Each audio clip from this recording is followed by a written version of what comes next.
والحمد لله رب العالمين. يا رب بالمصطفى بلغ مقاصدنا واغفر لنا ما مضى يا واسع الكرم. يا رب بالمصطفى بلغ مقاصدنا واغفر لنا ما مضى يا واسع الكرم. يا أكرم الخلق ما لمن ألوذ به سواك عند حدود الحادث الأعظم. يا رب بالمصطفى بلغ مقاصدنا واغفر لنا ما مضى يا واسع الكرم. مولاي صل وسلم دائما ابدا على حبيبك خير الخلق كلهم. يا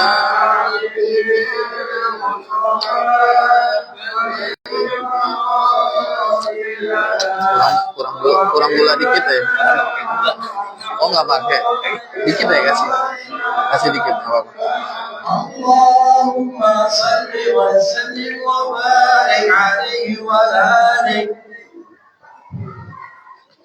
Bismillahirrahmanirrahim. Al-Fatihah. Bismillah, alhamdulillah, wassalatu wassalamu ala rasulillah Sayyidina Muhammad bin Abdullah wa ala alihi wa sahbihi wa man wala wa la hawla wa la quwwata illa billahil aliyyil azim. Subhanaka la ilma lana illa ma 'allamtana innaka antal alimul hakim. Rabbi shrah li sadri wa yassir li amri wahlul 'uqdatam min lisani yafqahu qawli bi jahin nabi wa sahbihi wa alihi. Subhanallah, alhamdulillah, wa la ilaha illallah, wallahu akbar.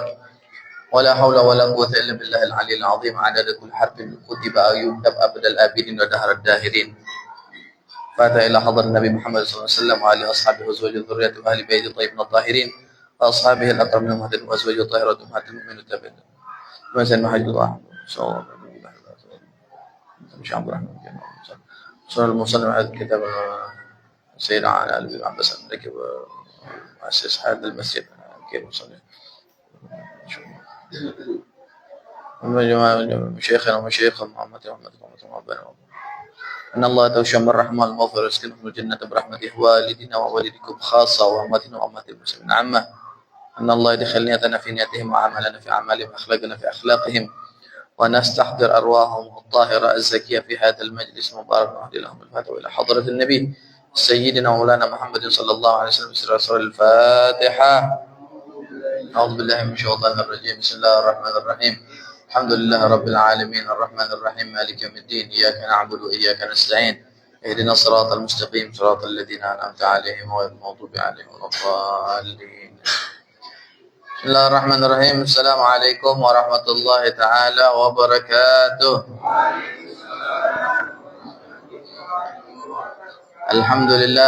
الحمد لله الذي هدانا لهذا وما كنا لنهتدي لولا أن هدانا الله. وأشهد أن لا إله إلا الله وحده لا شريك له وأشهد أن محمدا عبده ورسوله لا نبي بعده. اللهم صل وسلم على سيدنا محمد صلاة تغفر بها الذنوب وتصلح بها القلوب وتنطلق بها العصوب وتلين بها الصوم على آله وصحبه ومن لا يمسون. أما بعد. Alhamdulillah, para hadirin, para masyayikh, para asatid, guru-guru kita yang ada hadir tengah-tengah kita, yang tidak dapat Al-Fakir sebutkan satu persatu tanpa mengurangi rasa hormat dan ta'zim Al-Fakir kepada beliau-beliau sekalian. Mudah-mudahan antum semua yang hadir di tempat ini diberikan panjang umur, sehat wal afiat, dikabulkan hajat dunia wal akhirah. Amin ya rabbal alamin. Alhamdulillah, Allah Subhanahu wa taala kembali memperjumpakan kita, mengumpulkan kita di majelis yang mulia ini untuk sama-sama kita menghadiri dan menjalankan daripada salah satu kewajiban kita sebagai umat muslim, yaitu berupa talabul ilmi, berupa menuntut ilmu agama, ilmu yang dibawa oleh Nabi Muhammad sallallahu alaihi wasallam. yang tentunya merupakan satu keberuntungan untuk kita semua kalau mana kita gemar, senang dengan yang namanya ilmu, senang dengan yang namanya pengajian, senang dengan yang namanya majelis-majelis tempat dibacakan ilmu agama, maka itu tanda satu kebaikan buat kita di dunia, apalagi di akhirat kelak, insya Allah. Baik hadirin rahimakumullah, kita lanjutkan pengajian kita di dalam pembacaan kitab Fathul Qaribul Mujib fi Targhib wa Tarhib li Sayyid Alawi bin Abbas Al-Maliki rahimahullahu ta'ala. Qala al-musannif rahimahullahu ta'ala wa nafa'ana bihi wa bi'ulumihi wa bi asrafid darin amin.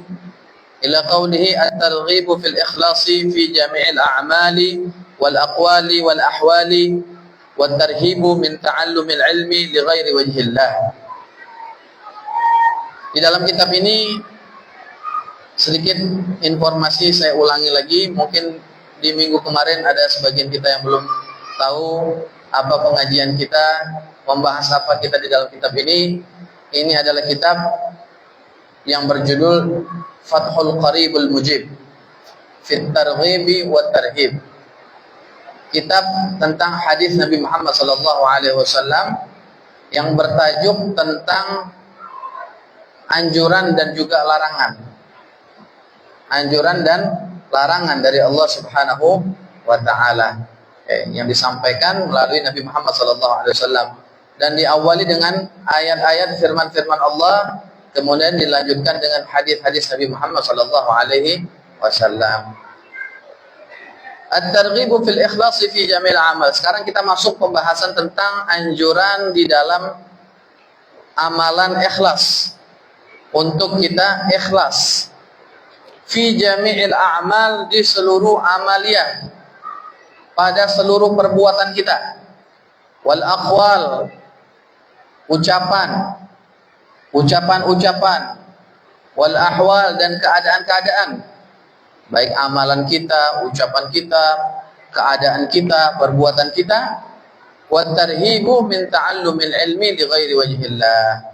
Nah, tadi yang pertama tentang ikhlas di seluruh amal kita, baik ucapan, keadaan, harus dibarengi dengan yang namanya ikhlas.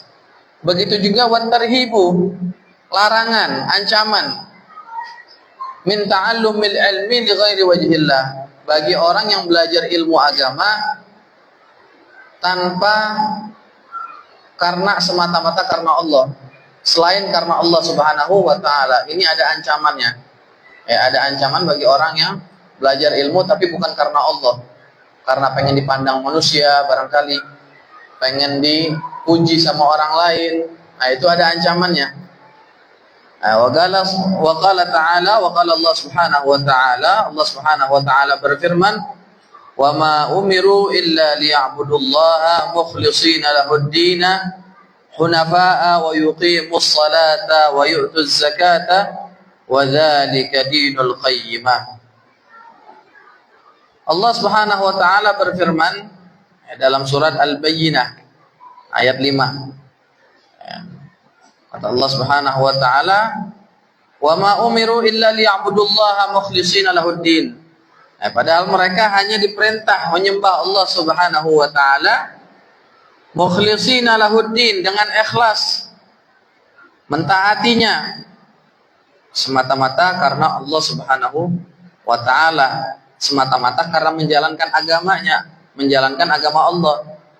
Hunafa'a wa yuqimus salata wa yu'tuz zakata wa dzalika dinul qayyimah, dan juga agar dilaksanakan salat dan juga menunaikan zakat, dan demikian itulah agama yang al-qayyimah, yang lurus, atau dalam artian yang benar. Agama yang lurus dan agama yang benar, yaitu agama Islam. Nah, di dalam ayat tersebut al-musannif di sini As-Sayyid Alawi bin Abbas Al-Maliki beliau menjelaskan, tidaklah Allah Subhanahu wa taala telah memerintahkan kepada mereka. Kepada siapa? Kepada al-Yahud wan Nasara, kepada orang-orang Yahudi dan orang-orang Nasrani terdahulu, fit Taurati wal Injil, sebagaimana yang telah disebutkan yang sebagaimana telah dicantumkan di dalam kitab Taurat dan Injil, illa liya'budullaha mukhlishina lahuddin. Mereka tidak diperintahkan untuk yang lain kecuali untuk beribadah kepada Allah, menyembah kepada Allah. Kemudian apa? Liwahiduhu, untuk mengesakan Allah. Tidak boleh menyekutukan Allah. Tidak ada Tuhan satu, Tuhan dua, atau Tuhan A, Tuhan B, atau Tuhan yang berbilang. Ini dari dulu orang-orang Yahudi dan orang Nasrani dalam kitab Taurat dan Injil memang sudah diperintahkan untuk menyembah Allah dan mengesakan Allah Subhanahu wa taala. Mukhlishina lahuddin, ikhlas di dalam beragama, bukan karena keterpaksaan. Makanya orang masuk Islam juga, orang memeluk agama Islam bukan karena keterpaksaan, tapi memang sudah ada keikhlasan di dalam hatinya. Keikhlasan dan juga keyakinan, kemantapan dirinya untuk memeluk agama Islam. Nah, maka dan juga di dalam syariat Islam tidak ada paksaan juga. Ya, la ikraha fid din. Dalam ayat lain disebutkan tidak ada paksaan di dalam agama ini. Dalam agama Islam nggak ada paksaan. Kalau memang sudah terketuk hatinya, terbuka hidayah dari Allah Subhanahu wa taala, akan masuk sendiri ke dalam agama Islam. Dan yang namanya hidayah tidak bisa dibeli. Tidak bisa kita request. Nah, paling-paling bisa kita doakan saudara kita buat dapat hidayah. Tapi kalau kita ngasih hidayah buat orang lain, belum tentu orang lain tersebut bisa dapat hidayah. Bahkan Nabi Muhammad SAW dalam satu ayat Allah Ta'ala menjelaskan, innaka la tahdi man ahbabta walakinnallaha yahdi man yasha. Wahai Muhammad, sesungguhnya engkau tidak bisa memberikan petunjuk hidayah kepada orang yang engkau cintai. Walakinnallaha yahdi man yasha. Sesungguhnya Allah lah yang bisa memberikan hidayah kepada orang siapapun yang Allah Ta'ala kehendaki. Nah, namun di sini bukan jangan berarti kita berpikir ini adalah kekurangan bagi Nabi Muhammad SAW. Tidak. Yang namanya hidayah sudah menjadi sunnatullah, sudah menjadi aturannya Allah Ta'ala. Memang sudah kehendaknya Allah. Allah Ta'ala pengen ini orang dapat hidayah, dapat petunjuk. Besok juga udah dapat petunjuk, berubah. Yang hari ini orang ini, Masya Allah, kalau kita lihat orang misalkan kerabat kita, teman kita, atau tetangga kita barangkali akhlaknya kurang baik, akhlaknya buruk, bahkan setiap hari bermaksiat, melanggar syariat, kemudian juga mengganggu daripada orang lain, baik dari lisannya, dari ucapan, dari perbuatannya, mengganggu. Tapi kalau Allah Ta'ala sudah berkehendak ini orang besok berubah, ya berubah, bakal berubah itu orang. Nah, tapi memang ada juga faktor-faktor yang mendorong orang itu bisa berubah. Karena perubahan itu tidak serta-merta ada langsung tahu-tahu berubah. Hari ini bejat, hari ini jadi tukang maksiat, bangun tidur tiba-tiba berubah dia jadi ahli ibadah. Tapi ada faktor-faktor yang membuat orang itu bisa menjadi berubah. Karena yang namanya perubahan itu dimulai dari diri sendiri. Innallaha la yughayyiru ma biqaumin hatta yughayyiru ma bi anfusihim. Nah, dalam firman lain Allah Ta'ala mengatakan bahwasannya sesungguhnya Allah Ta'ala tidak bisa merubah nasib suatu kaum.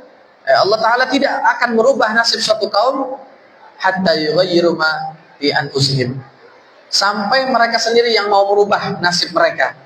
Kita pengen berubah menjadi orang yang baik, kita pengen berubah menjadi orang yang istiqamah, mulai dari diri kita dulu. Punya niat, pasang hati, niat di dalam diri kita, saya pengen berubah. Maka dengan kita punya azam, keinginan yang kuat, Allah Ta'ala akan bantu. Dengan Allah Ta'ala bukakan pintu hidayah buat kita, bagi kita yang pengen berubah. Makanya perubahan ada pada diri kita semua. Perubahan di dalam segala macam aspek, dalam kehidupan, rumah tangga, bahkan kewarganegaraan, dalam kepemimpinan. Tentunya pengen ada yang namanya perubahan, bukan sekedar kemajuan saja, tapi ada yang namanya perubahan. Nah, perubahan itu dimulai dari diri sendiri, terutama seorang pemimpin. Seorang pemimpin, kita berbicara luang lingkupnya tidak jauh-jauh dalam pemimpin keluarga, rumah tangga. Maka di dalam rumah tangga tentunya pengen kita punya rumah tangga yang sakinah, mawaddah, warahmah. suasananya penuh dengan keberkahan di rumahnya. Anak-anak habis maghrib bukan main handphone, tapi malah ngaji, ibadah, sholat berjamaah. Nah, dimulai dari kepalanya terlebih dahulu. Pimpinan yang memberikan contoh yang baik untuk keluarganya. Karena yang namanya kepemimpinan kalau tidak memberikan contoh yang baik, nanti di yaumil qiyamah, di hari kiamat bakal diminta pertanggungjawaban atas kepemimpinannya. Kullukum ra'in wa kullukum mas'ulun an ra'iyatihi. Kata Nabi Muhammad sallallahu alaihi wasallam, beliau bersabda, setiap kalian adalah pemimpin dan setiap kepemimpinan akan diminta pertanggungjawaban atas kepemimpinannya. Itu. Jadi jangan sampai gara-gara hal yang sepele akhirnya nanti di hari kiamat kita dituntut, diseret. Kenapa? Sebab membiarkan anak kita tidak sholat. Di rumah kita diam saja. Oh, ini anak masih kecil, nggak apa-apa, biarin aja. Terus akhirnya kebiasaan, sampai besar dibiarin. Nggak sholat, nggak ngajarin sholat orang tuanya. Na'udzubillah min dzalik. Kalau nggak bisa ngajarin anak sholat bagaimana? Bisa dengan kita tuntun anak tersebut, temuin, cariin guru buat anak itu. Buat anak kita cariin guru ngaji. Dan ini jadi amalan jariah buat kita semua. Tapi terlebih-lebih usahakan kalau bisa kita ini punya satu saham yang nanti akan kita petik di akhirat nanti, adalah saham kita pernah ngajarin anak kita dari buta huruf, nggak bisa ngajar, nggak bisa ngaji, nggak bisa baca Al-Quran. Kita ngajarin huruf saja, kemudian dia biasa baca Al-Quran. Itu selama dia hidup dia baca Al-Quran, ini pahala ngalir terus sampai hari kiamat buat kita semua. Nah, ini yang namanya pahala jariah atau amal jariah. Nah, maka Allah Ta'ala menceritakan pada saat itu, tidaklah kami perintahkan mereka orang-orang Yahudi dan Nasrani sebagaimana telah disebutkan di dalam kitab Taurat dan Injil, kecuali hanya untuk beribadah, menyembah Allah Subhanahu wa taala, ay liyuwahhiduhu, yaitu untuk mengesahkan Allah Subhanahu wa taala, mukhlishina lahuddin, dalam keadaan ikhlas di dalam beragama. Ikhlas dari yang namanya apa? Mukhlisin. Ikhlas dan juga apa? Terbebas minasyirki, daripada kesyirikan, sifat syirik yaitu menyekutukan Allah. Mustaqimina ala dini Ibrahim wa dinina, istiqamah, lurus di dalam agamanya Nabi Ibrahim, wa dinina, dan agamanya Nabi Muhammad sallallahu alaihi wasallam. Fa kaifa kafaru bidzalik? Lantas bagaimana mereka bisa mengkufuri hal tersebut? Wa dzalika dinul qayyimah, ay al-millatul mustaqimah, agama yang lurus, agama yang tidak melenceng sama sekali, yaitu agama Islam. Maka disebutkan di sini, fal ayatu tajri dailuha ala kulli mura'in la yukhlis al-qasdu wa la yafi'u bil ahdi. Ini ayat menunjukkan, dituju buat siapa? Buat orang yang pengen mendapatkan sesuatu tapi tidak ikhlas. Dia melaksanakan suatu perkara, suatu amalan tapi tidak ikhlas. Nah, ini ayat untuk kita berhati-hati, jangan sampai kita di dalam beramal tidak ada ikhlas. Puasa di bulan suci Ramadan, yang tahu cuman antara kita dengan Allah Subhanahu wa taala. Mungkin barangkali di waktu khalwah atau di waktu kita menyendiri, tidak ada orang yang melihat kita untuk kita makan atau kita minum ketika berpuasa. Namun ketahuilah Allah Subhanahu wa taala Sami'un basir. Allah Ta'ala maha mendengar dan maha melihat. Dimanapun tempat kita bersembunyi, kita sembunyikan daripada dosa kita, Allah Ta'ala pasti tahu. Makanya tanda orang yang tidak ikhlas adalah wala yafi'u bil ahdi. Tanda nih orang biasanya nggak nepatin janji. Nah, ini sifat tanda sebagai ciri orang yang biar nggak ikhlas, yang orang yang biasa nggak ikhlas, kadang-kadang dia suka nggak nepatin janji. Nah, ini disebutkan wala yafi'u bil ahdi. Dia sendiri tidak menempati janji. Padahal apa sih yang dimaksud janji kita dengan Allah? Untuk ibadah, menyembah Allah, mengesahkan Allah, tapi tidak ikhlas. Nah, ini termasuk juga dalam ibadah pengen dipandang sama orang lain. Ya, itu termasuk penyakit hati yang disebut dengan riya. Nah, riya ini termasuk bagian daripada syirik kepada Allah Subhanahu wa taala. Yang namanya riya termasuk daripada syirik. Kenapa? Karena dia beribadah karena orang lain, bukan karena Allah Subhanahu wa taala. Berarti dia menyekutukan Allah Subhanahu wa taala secara tidak langsung. Nauzubillah min dzalik. Ini penyakit yang sangat berbahaya. Penyakit hati macam-macam. Banyak sekali penyakit hati yang disebutkan oleh Imam Ghazali di dalam kitab Hidayatul Hidayah atau dalam kitab Ihya Ulumuddin. Ada yang namanya al-kibr, sombong. Penyakit hati ini sombong. Nggak boleh dimiliki sama manusia. Yang berhak pantas sombong cuma Allah Subhanahu wa taala. Manusia nggak pantas sombong. Nauzubillah min dzalik. Itu sifatnya Allah. Sifatnya Allah adalah sombong. Karena kenapa? Karena memang Allah yang menciptakan segala macam sesuatu, yang menciptakan alam semesta. Kemudian juga al-hasadu, penyakit hasud. Hasud itu maknanya adalah dengki dan menginginkan suatu kenikmatan pada orang lain lenyap dari dirinya. Itu yang namanya hasud. Melihat orang lain punya rumah baru, punya barang baru bagus, kita nggak punya, belum punya kita misalnya. Hasud lah, mudah-mudahan aja hilang. Itu namanya hasud. Mudah-mudahan aja cepat rusak. Itu namanya hasud. Nah, ini penyakit yang mesti dibuang jauh-jauh. Jangan disimpan, jangan ditanam dalam hati kita. Nauzubillah min dzalik. Kemudian ar-riya. Di antaranya juga penyakit riya. Riya ini melakukan sesuatu pengen dipuji sama orang lain. Salat lagi sepi di masjid kosong, nggak ada orang, dia bacanya pelan-pelan. Tapi ada orang difasih-fasihin bacaannya. Ditunjukin biar baca, saya mau nunjukin ini bacaan saya nih kayak gini nih. Saya dulu ngaji di Mesir misalnya. Dia pengen tunjukin bacaannya dia, tilawahnya dia. Masya Allah. Ternyata bagus juga suaranya. Bacaan Al-Qur'annya hebat juga ternyata. Nah, itu namanya riya. Nauzubillah min dzalik, dan ini termasuk daripada syirik kepada Allah Subhanahu wa taala. Nauzubillah min dzalik. Kemudian juga ada lagi sum'ah. Ada namanya penyakit sum'ah. Sum'ah ini ngerasa hebat di dalam diri kita. Wah, saya ini hebat, saya bisa ini. Saya mah nggak bisa. Kalau saya mah bisa. Saya kalau disuruh jadi imam, jangankan imam sholat 5 waktu, imam tarawih saya hafal urutan suratnya. Dia ngerasa hebat, itu sum'ah. Nauzubillah min dzalik. Ini sama juga penyakit. Walau memang betul, pada hakikatnya memang betul, dia itu memang punya kapasitas dalam kemampuan tersebut.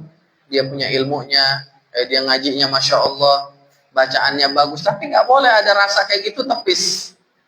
Itu daripada syaitan. Syaitan itu terus dalam 24 jam, dalam keseharian kita, mulai kita bangun tidur sampai kita tidur lagi, itu berupaya terus melalaikan kita dari Allah Subhanahu wa taala. Makanya banyak doa-doa yang memang diajarkan oleh Nabi Muhammad SAW, yang diriwayatkan oleh para sahabat, para tabi'in, terus nyampe kepada para ulama, diajarin kepada umat. Biar apa? Biar dibaca doa-doa yang diajarkan sama Nabi. Kalau kita baca doa-doa yang disunnahkan, yang dianjurkan sama Nabi SAW, ini kehidupan kita terjaga dari yang namanya gangguan-gangguan syaitan. Bangun tidur, kita harusnya baca doa, Alhamdulillahilladzi ahyana ba'dama amatana wa ilaihin nusyur. Mohon maaf, mungkin kita saling mengingatkan saja di sini. Doa bangun tidur ini mungkin banyak di antara kita yang sudah meninggalkannya atau lupa barangkali, kelewat. Udah bangun tidur bukan baca doa tapi nyari handphone mungkin barangkali kalau sekarang. Lihat HP bunyi, alarm. Lihat ada WA, sekalian dibuka. Siapa nih? Misalnya. Padahal kita ketika kita bangun tidur dianjurkan kita untuk ingatnya kepada Allah, bukan ingat kepada handphone. Nah, itulah. Walaupun kita pasang alarm biar kita bangun, niat balik lagi ke niat. Niat kita pasang alarm biar kita bisa bangun tahajud, bisa bangun sholat subuh, niatnya kita dapat pahala. Tapi kalau niatnya tadi, nggak ada niat misalkannya dia nyalain handphone, kalau ada yang ngebel, kalau ada yang nelpon biar dia tahu. Udah, akhirnya sia-sia dia. A'udzubillah min dzalik. Wa qala ta'ala man kana yuridu hartal akhirah nazid lahu fi harthihi wa man kana yuridu hartad dunya nu'tihi minha.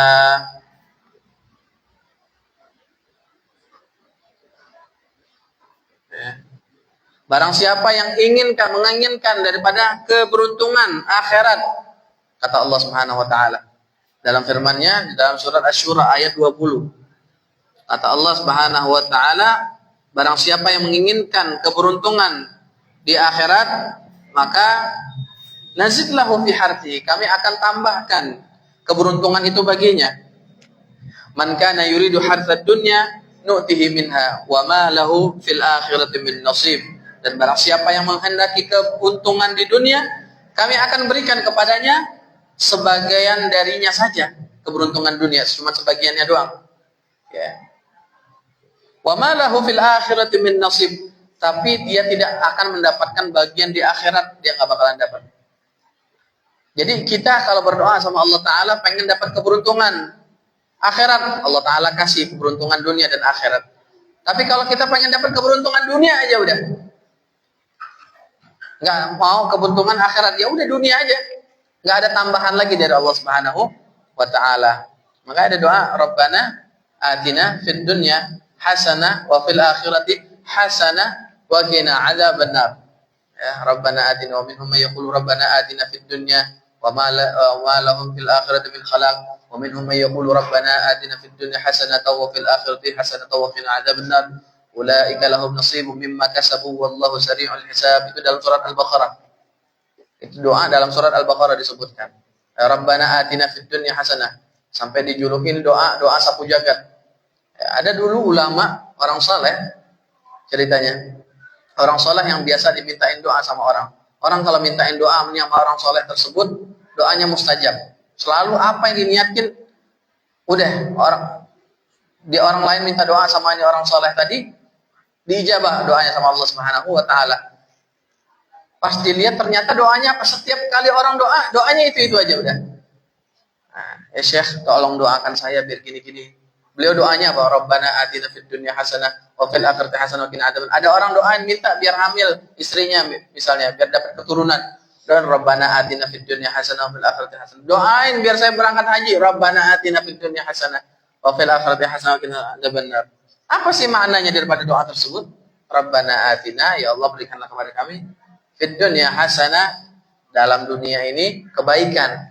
Wa fil akhirati hasanah, kebaikan juga di dalam akhirat. Wa qina adzabannar, singkirkanlah kami, jauhkanlah kami daripada azab api neraka. Udah mencakup kebaikan di dunia, macam-macam banyak. Ya, kebaikan di dunia, rezeki lapang, rezeki luas. Oh, maknanya luas kebaikan di dunia itu. Wa fil akhirati hasanah, tambah lagi kebaikan di akhirat. Dapatkan syafaat, keselamatan daripada azab kubur, jadikan kuburan menjadi lapang, luas, terang benderang, tidak ada ketakutan sama sekali. Itu doa yang baik. Biasanya di akhir doa dari yang kita panjatkan, nah kemudian disematkan dengan doa tersebut. Rabbana atina fid dunya hasanah wa fil akhirati hasanah wa qina adzabannar wa sallallahu ala sayyidina Muhammad wa ala alihi wasallam. Alhamdulillah rabbil alamin. Shalawat kepada Nabi Muhammad di dalam doa termasuk adab kita juga ketika kita berdoa kepada Allah Subhanahu wa Ta'ala. Jangan sampai dalam kita doa kita ninggalin shalawat. Makanya biasanya dimulai dengan shalawat, ditutup juga dengan salawat. Wa sallallahu ala sayyidina Muhammadin wa ala alihi wa sahbihi wasallam. Nah, ini salawat kepada Nabi Muhammad SAW. Inilah yang akan menjadi sebab doa kita diijabah sama Allah Subhanahu wa Ta'ala. Kenapa? Karena amalan doa yang kita panjatkan ini bainal qabuli wa raddiha. Ada dalam satu syair menyebutkan tentang salawat kepada Nabi Muhammad. Adimis salata ala al-habibi Muhammadin faqabuluha hadman min ghairi taraddudin a'maluna bainal qabuli wa raddiha illa salata 'alal habibi Muhammadin. Allahumma shalli 'ala sayyidina Muhammad. Dawamkanlah kalian di dalam salawat, baca salawat kepada Nabi Muhammad sallallahu alaihi wasallam. Faqabuluha hatman bi ghairi taraddudi. Bacaan salawat itu sudah barang pasti tanpa adanya ditolak. Pasti sudah diterima. Itu kalau kita baca salawat. Amaluna bainal qabuli wa raddiha. Sedangkan amal kita ini antara diterima atau tidak. Antara diterima atau diqabul oleh Allah Subhanahu wa Ta'ala. illa salata 'alal habibi Muhammadin, kecuali salawat kepada Nabi Muhammad sallallahu alaihi wasallam. Karena dalam riwayat hadis disebutkan bahwasannya orang yang baca salawat kepada Nabi Muhammad itu tidaklah orang yang baca salawat, melainkan Allah Ta'ala kembalikan rohnya Nabi Muhammad sallallahu alaihi wasallam untuk Nabi Muhammad membalas salawat orang yang baca tadi buat Nabi Muhammad sallallahu alaihi wasallam. Itu dalam hadis disebutkan. Orang yang baca salawat, Allah Ta'ala kembalikan rohnya Nabi Muhammad kepada beliau, dan Nabi Muhammad membalas salawat kepada orang tersebut. Makanya doa-doa yang dipanjatkan dan disertakan dengan salawat, nah ini tanda-tanda doa yang mustajabah insyaallah. Kemudian wa an Umar bin Khattab radhiyallahu anhu qala sami'tu Rasulullah sallallahu alaihi wasallam yaqul.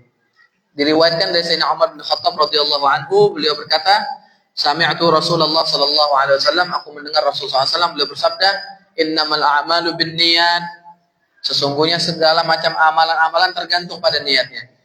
Wa innamal likulli imri'in ma nawa, sesungguhnya setiap orang itu tergantung apa yang dia niatkan.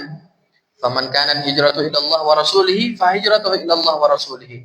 Barang siapa yang niatnya dia hijrah karena Allah dan Rasulnya, maka itulah yang akan dia dapatkan. Hijrahnya karena Allah dan karena Rasulnya. Wa man kanat hijratuhu lidunya yusibuha aw imra'atin yankihuha fa hijratuhu ila ma hajara ilaih. Barang siapa yang hijrahnya karena dunia, kemudian atau perempuan yang dia ingin nikahkan, maka hijrahnya tergantung pada yang dia niatkan. Kita niat untuk apa? Segala macam amaliyah ibadah kita, kalau kita niatkan karena Allah Subhanahu wa taala, maka niat itu sampai kita pahalanya dilipat gandakan. Karena niatnya karena Allah. Kalau niatnya karena manusia, udah dapatnya segitu doang udah. Niatnya karena manusia.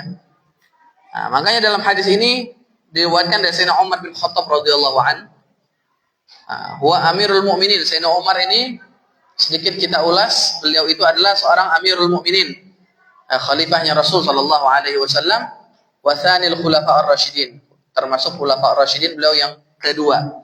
Yang pertama Sayyidina Abu Bakar, kemudian yang kedua Sayyidina Umar bin Khattab radhiyallahu anhu.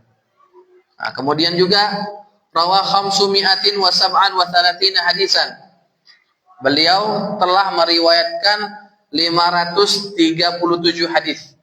Selama hidup beliau meriwayatkan hadis dari Nabi Muhammad SAW sebanyak 537 hadis. Sayyidina Umar bin Khattab radhiyallahu anhu termasuk banyak, tapi ada lagi yang memang lebih banyak, sampai puluhan ribu. Termasuk diantaranya Abu Hurairah, Sayyidatuna Aisyah, itu paling banyak meriwayatkan hadis. Ini Sayyidina Umar selama beliau hidup meriwayatkan sebanyak 537 hadis. Wa qawluhu innamal a'malu binniyat. Innamal a'malu ay al-aqwalu wal harakatu al-badaniyah. Yaitu ucapan, gerakan badan kita, gerak-gerik kita yang dimaksud di sini. Wujuduha syar'an tsabitu bisababin niyat. Keberadaannya itu di dalam syariat tergantung dengan sebab niatnya. Yaitu disatukan di dalam niat, dalam perbuatan kita dan lain sebagainya. Nah, apa sih yang dimaksud dengan niat? Niat itu definisinya adalah qasdu syai'in muqtarinan bi fi'lihi. Bermaksud melaksanakan sesuatu yang berbarengan dengan pekerjaannya. Pengen wudu, niatnya kapan? Ketika kita membasuh basuhan pertama wajah kita. Nah, disitulah mulai niatnya. Berbarengan dengan pekerjaannya. Muqtarinan bi fi'lihi. Qasdu syai'in, bermaksud melakukan sesuatu, muqtarinan bi fi'lihi, berbarengan dengan pekerjaannya. Nah, jadi niat wudu itu kapan? Ketika basuhan pertama di wajah kita, itu kita baca niat, itu baru sah niatnya. Nah, kemudian wa mahalluha al-qalb, dan tempatnya niat yaitu di hati. Cukup di hati kita niat. Nawaitul wudu'a lis-salati lillahi ta'ala. Barengin sama basuhan pertama. Udah sempurna niatnya dia. Ini gambaran definisinya niat. Nah, kemudian wa faidatuha, apa sih faedahnya niat? Tamyizu maratibil ibadah. Keutamaannya atau faedahnya, keuntungannya niat itu adalah membedakan martabat atau kedudukan ibadah kita. Kalau ibadah yang pakai niat sama ibadah yang nggak pakai niat beda kedudukannya. Beda jelas. Jangankan ibadah sudah. Kalau ibadah memang sesuatu anjuran di dalam syariat untuk kita laksanakan. Hal yang mubah saja, hal yang mubah seperti makan, kemudian minum, itu kan mubah. Sesuatu yang boleh-boleh saja dilakukan tidak mendapatkan dosa, ditinggalkan juga nggak dapat dosa. Artinya nggak ada pahalanya di situ. Sesuatu yang mubah. Tapi kalau kita pasang dengan niat yang saleh, niat yang baik, maka beda lagi hasilnya. Mendapatkan pahala dari Allah Subhanahu wa taala. Kita niat pengen biar kenyang, biar tidur nyenyak doang, ya udah.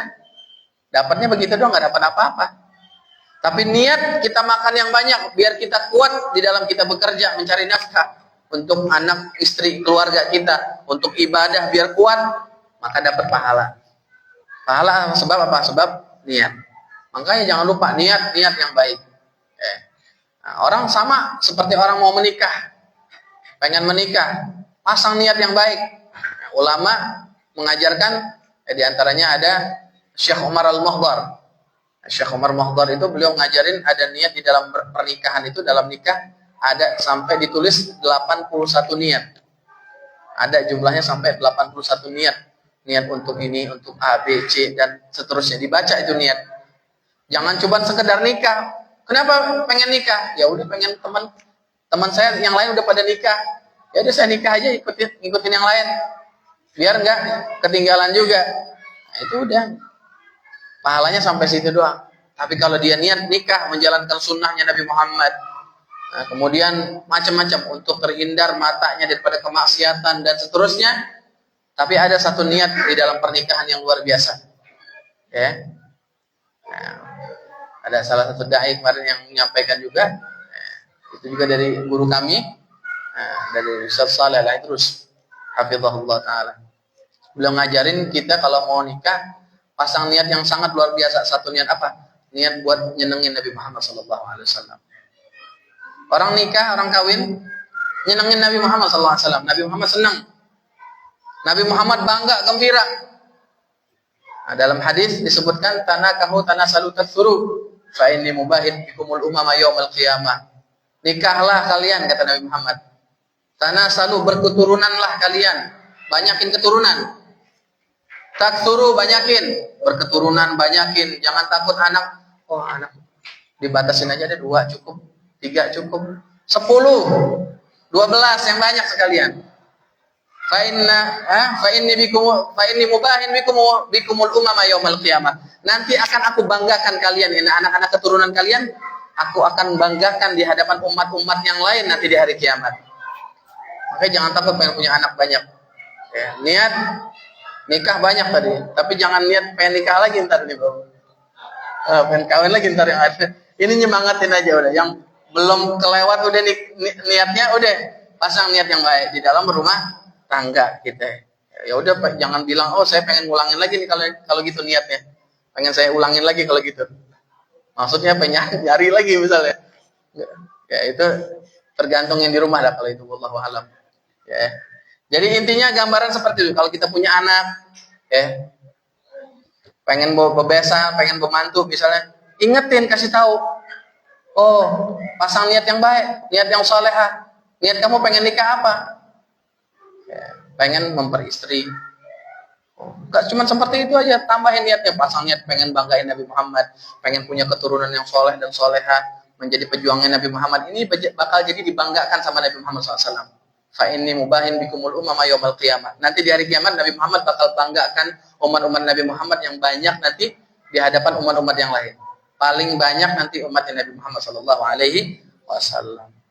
Jadi enggak ada Nabi Muhammad menganjurkan untuk kita membatasi jumlah anak, enggak ada. Oke. KB kalau kita dengar yang namanya sekarang KB, keluarga berencana. Kalau kita sebut jangan keluarga berencana, KB keluarga besar. Keluarga besar, keluarga banyak, yang banyak. Biar menjadi kebanggaan Nabi Muhammad sallallahu alaihi wasallam. Itu. Kemudian mengenai niat tadi faedahnya membedakan antara martabat ibadah kita, kualitas ibadah kita tentu beda antara yang pakai niat sama yang nggak pakai niat. Bahkan sholat kalau kita nggak pakai niat tidak sah sholat kita. Wudu kita nggak pakai niat, wudunya nggak sah. Ya, mulai dari toharoh aja udah kita sholat ini. Kualitas ibadah kita dimulai daripada toharoh. Ketika kita bersuci, ya, ketika kita istinja, ketika cebok, bener apa enggak ceboknya nih?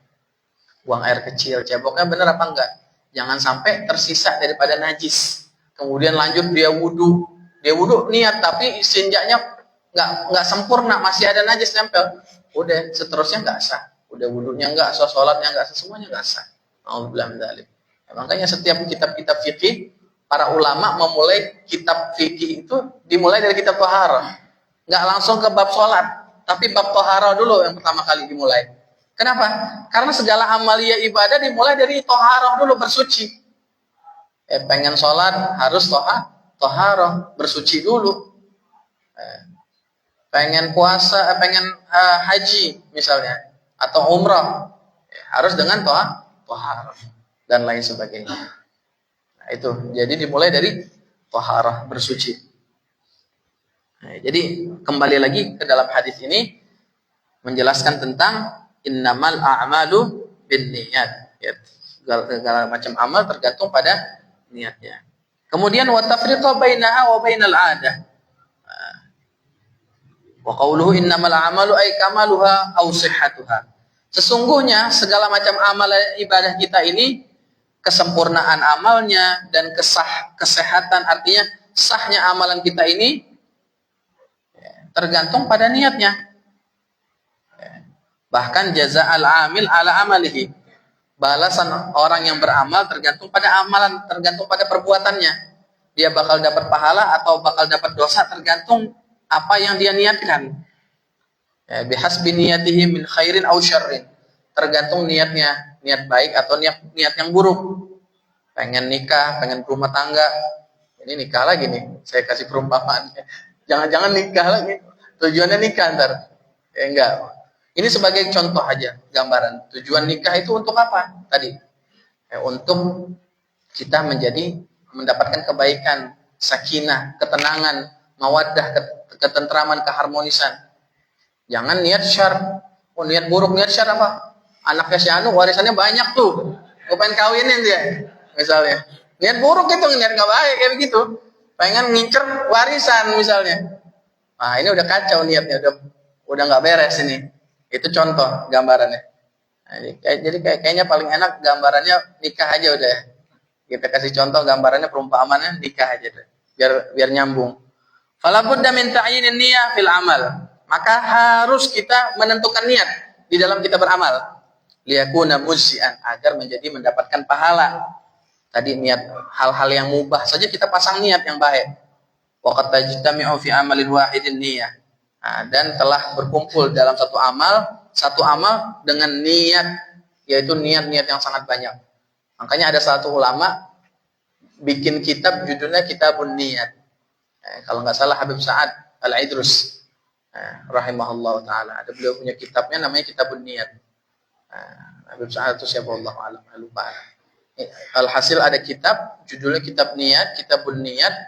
Itu kumpulan niat-niat, niat sholat, niat ini, biar ini.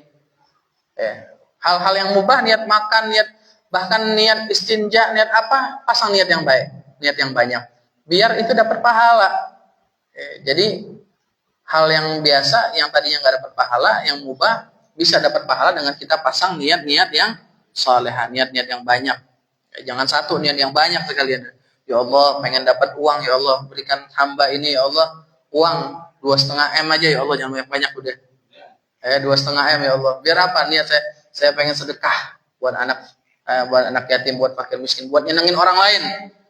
Pengen dapat harta yang banyak, tapi niatnya pengen nyenengin orang lain. Bukan, saya pengen beli mobil yang bagus, biar saya ini nyaman mau sana sini. Yang lebih bagus, yang lebih baik niatnya adalah niat buat orang lain. Niat buat nyenengin orang lain itu luar biasa. Niatnya lebih, pahalanya luar biasa yang akan didapatkan. Wa qad tajtami'u fi amalin wahidin niyyah. Tadi, dan kadang-kadang di dalam satu amal satu berkumpul niat-niat yang banyak. Fa yusabu bi jami'iha, maka semuanya mendapatkan pahala. Satu amalan perkara biasa, ngucapin salam kepada orang lain, assalamualaikum, orang yang duduk. Nabi Muhammad menganjurkan kita, mengajarkan kita buat kalau ngelihat kita ngelewatin orang-orang yang lagi duduk, ucapin salam, assalamualaikum. Dapat pahala. Tapi niatin lagi, tambahin niat yang banyak. Niat kita nyapa mereka, assalamualaikum, biar orang lain ngelihat, masya Allah, senang. Biar orang senang sama kita, dan kita juga nunjukin akhlak yang mulia. Niatnya pengen nunjukin, oh, ini loh yang diajarin sama Nabi. Akhirnya mereka tersentuh, masya Allah. Ternyata ini Islam ini indah sekali, ya, mengedepankan akhlak yang mulia seperti akhlak yang Nabi Muhammad Sallallahu Alaihi Wasallam. Muttafaqun ala sihhatihi. Hadis ini muttafaqun ala sihhatihi, disepakati atas kesahihannya. Ini hadis sahih. Wa an Ka'ab bin Malik radhiyallahu anhu anna Rasulullah sallallahu alaihi wasallam qala. Diriwayatkan dari Ka'ab bin Malik radhiyallahu anhu bahwasanya Rasulullah sallallahu alaihi wasallam beliau bersabda, "Man talaba al-ilma liyumariya bihi as-sufaha aw yukabira bihi al-ulama aw yasifa bihi wujuhan nas ilaihi adkhalahu Allahu an-nar." Rawahu at-Tirmidzi. Dari Ka'ab bin Malik radhiyallahu anhu bahwasanya Rasulullah sallallahu alaihi wasallam beliau bersabda, barang siapa yang menuntut ilmu untuk berdebat dengan orang-orang yang bodoh, untuk mendebati orang-orang yang bodoh, au yukabiru bihil ulama, atau untuk beradu argumen dengan para ulama, adu kehebatan dalam ilmunya, au yasrifa bihi wujuhan nas, atau untuk mendapatkan pandangan orang lain, bisa dapatin harta karena dia alim, karena dia berilmu, biar dapat harta, biar dapat duit misalnya dari orang lain.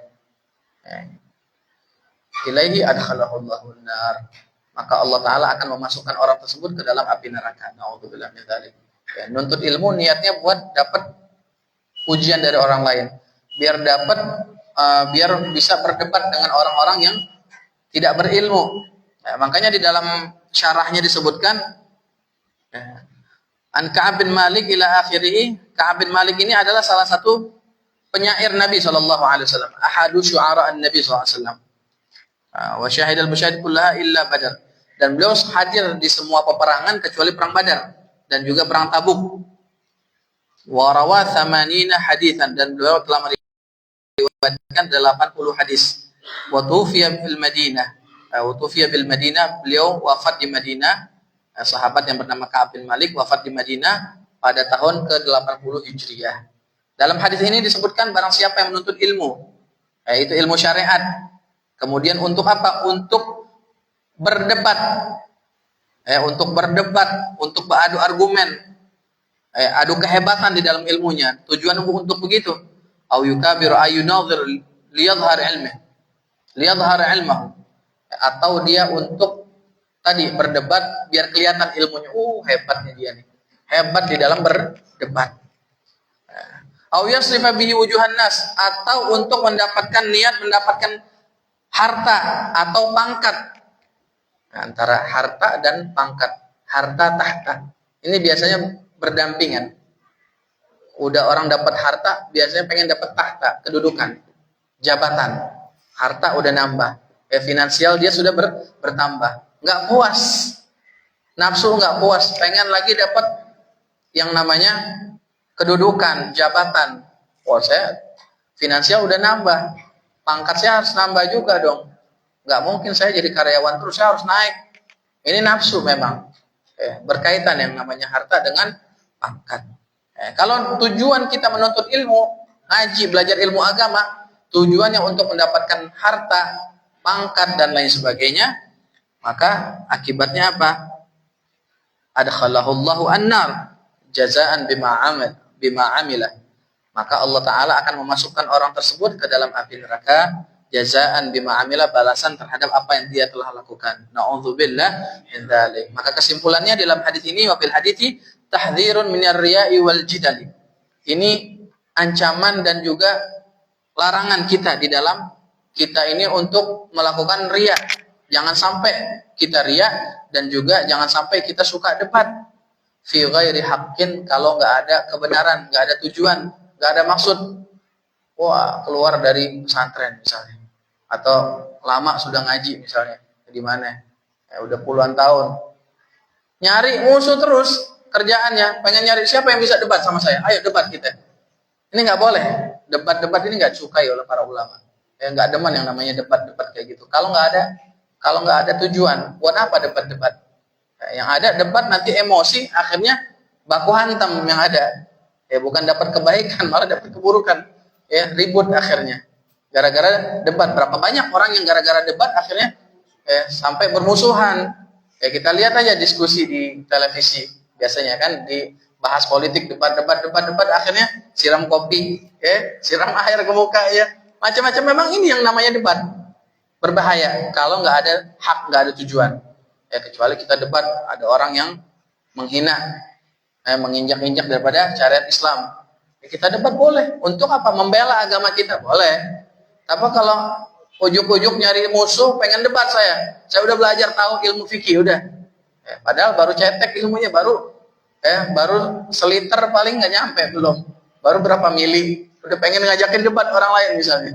Nah ini akibatnya apa? Ilaihi adkhalahu Allahu nar. Orang semacam ini akan dimasukkan oleh Allah ke dalam api neraka. Nauzubillah min dzalik. Ini hadis yang menganjurkan kita untuk kita jauhi daripada sifat yang namanya riya, sifat dari yang namanya berdebat kalau nggak ada kebenaran. Wallahu a'lam bishawab. Allah ya ta'ala fadha wa yakum wa ila hadrat surah al-Fatihah.